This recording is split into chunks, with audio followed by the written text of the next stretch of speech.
Welcome students हम introduction to trigonometry chapter कर रहे हैं। ये 8th चैप्टर है।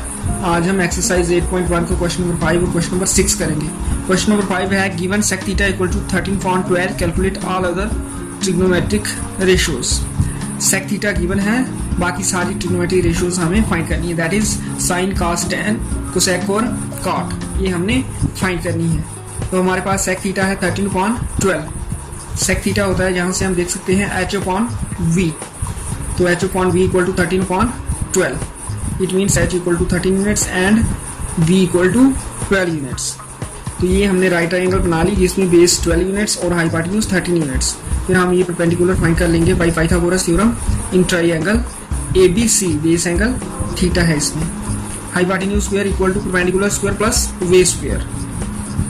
हाइपोटेन्यूज 13 है और बेस 12 है।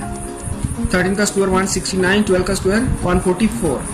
इसको शिफ्ट किया लेफ्ट साइड, ये माइनस 144 हो गया। स्ट्रेट किया 144 को 169 में से 25 मिल गया हमें पी स्क्वायर। 25 होता है 5 का square, square square cancel, P हमें मिल गया 5 यूनिट्स। तो ये हमने फाइंड किया, क्वेश्चन मार्क रखा है। 5 यूनिट्स हमारा परपेंडिकुलर आ गया। ये बेस एंगल है थीटा। अब हमें फाइंड करनी है rest of the trigonometry ratios other than sec theta. sec theta given था, तो बाकी sin theta, cos theta, tan theta, cosec theta और cot थीटा। तो ये पंडित बद्री प्रसाद हर बोल वाला टेबल बना के sin थीटा के लिए हम देख सकते हैं p/h, cos थीटा के लिए v/h, tan थीटा के लिए p/v, cosec थीटा के लिए h/v और cot थीटा के लिए b/p। तो जहां से हम देख सकते हैं p है हमारा 5 और h है 13। तो इस तरह से sin थीटा 5/13 आ जाएगा पहला आंसर। फिर cos theta base upon hypotenuse, base हमारा 12 है, हाइपोटेन्यूज 13, तो ये 12/13 cos थीटा आ जाएगा। उसके बाद tan थीटा p/v, p है हमारा 5 और b है 12, तो ये हो जाएगा 5/12। तीसरी ट्रिग्नोमेट्रिक रेशियो आ गई जो हमें फाइंड करनी है। उसके बाद cosec थीटा h/p, h है 13 और p है 5, 13.5 हो जाएगी हमारी cosec थीटा। और लास्ट में cot थीटा, ये है बेस अपॉन परपेंडिकुलर, बेस है 12 और परपेंडिकुलर है 5, जो हो जाएगा 12/5।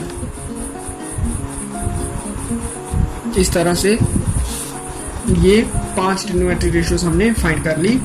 गिवन था sec थीटा और sec थीटा की हेल्प से हमने ये परपेंडिकुलर फाइंड किया। बेस और हाइपोटेन्यूज हमें यहाँ से मिल गया। sec theta equal to 13.12। तो इस तरह से ये क्वेश्चन करना है। उसके बाद क्वेश्चन नंबर 6 है if angle A and angle V are acute angle such that cos A equal to cos V, then show that angle A equal to angle V। तो हम लेट कर लेंगे PAQ and MBN are right triangle such that cos A equal to cos V। ये given है cos A equal to cos V और हमें show करना है angle A equal to angle V। तो हम ये दो ट्रायंगल्स सपोज कर लेंगे PAQ और MBN। एक्यूट एंगल A है यहाँ और यहाँ B है, राइट एंगल Q पर है और यहाँ N पर, और हमें गिवन है cos A equal to cos V। Show करना है एंगल A और एंगल B इक्वल होना चाहिए। ये हमने क्वेश्चन नंबर 1 इसको नंबर दे दिया। नाउ cos A हम यहाँ से देख सकते हैं cos A होता है B/h इक्वल टू, इस ट्रायंगल में बेस है AQ और हाइपोटेन्यूज है AP।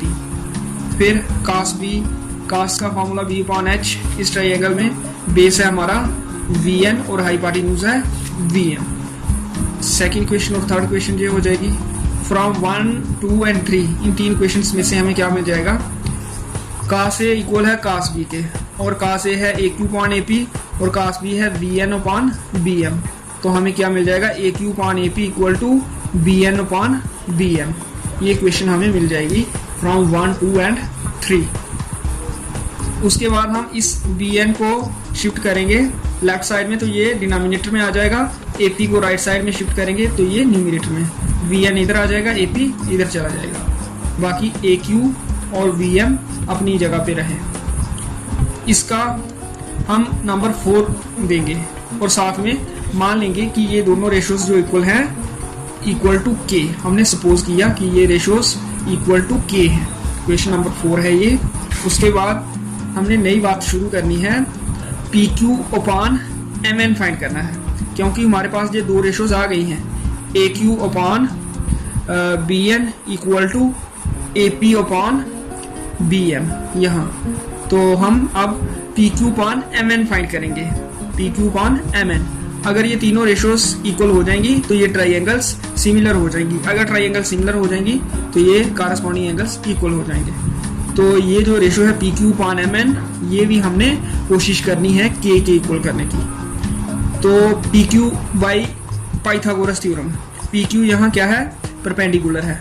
परपेंडिकुलर स्क्वायर होता है hypotenuse square minus base square, तो स्क्वायर उधर जाके रूट हो जाएगा, इसलिए पी क्यू क्या आ जाएगा, परपेंडिकुलर होता है under root hypotenuse square minus base square. Hypotenuse है इस ट्राइंगल में एपी और बेस है ए की, और एम एन इस ट्राइंगल में परपेंडिकुलर है, तो hypotenuse square minus base square ये हो जाएगा V M square minus V N square, और ये भी under root.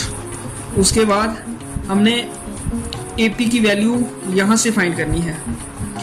A p is equal to k v m, a p upon v m equal to k, a p आ जाएगा k v m, और a q upon v n is also equal to k, इसलिए ए Q आ जाएगा के into V N, क्योंकि अगर ए q upon v N के हो तो ए क्यू हमें मिल जाएगा के टाइम्स वी एन और ए पी मिल जाएगा के टाइम्स वी एम। तो ए पी की जगह हमने लिख लिया के टाइम्स वी एम और ए क्यू की जगह के टाइम्स वी एन, स्क्वायर ये अपनी जगह और डिनोमिनेटर जैसे है वैसा ही आ जाएगा। नेक्स्ट स्टेप में हमें क्या मिल जाएगा, k square v M square minus k square v N square, square इनका अलग कर लेंगे, फिर के स्क्वायर कॉमन लेंगे, के बाहर आ जाएगा और फिर हमें के मिल जाएगा लास्ट में खाली। ये अलग किया स्क्वायर, फिर के स्क्वायर कॉमन लिया, डिनोमिनेटर वही चल रहा है सेम, फिर के स्क्वायर स्क्वायर कट होके ये बाहर आ गया रूट से। अब root B M square minus V N square, ये भी root B M square minus V N square, ये कैंसिल हो जाएगा और हमें मिल जाएगा P Q upon M N भी के इक्वल।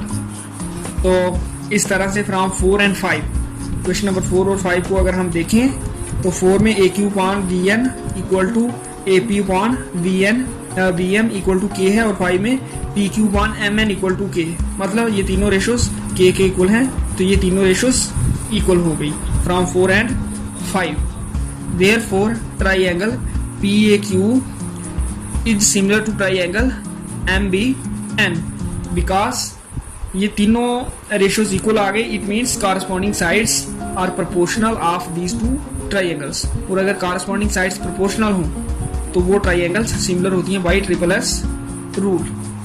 तो अगर ये सिमिलर हैं तो फिर हमें पता है corresponding angles are equal in similar triangles, इसलिए ए के कॉरस्पॉन्डिंग बी है तो ये दोनों एंगल्स इक्वल हो जाएंगे। इस तरह से ये क्वेश्चन करना है।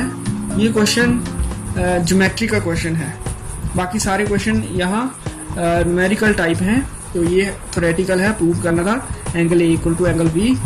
तो ये क्वेश्चन थोड़ा हार्ड है इस एक्सरसाइज में, तो इसको थोड़ा ज़्यादा ध्यान दें।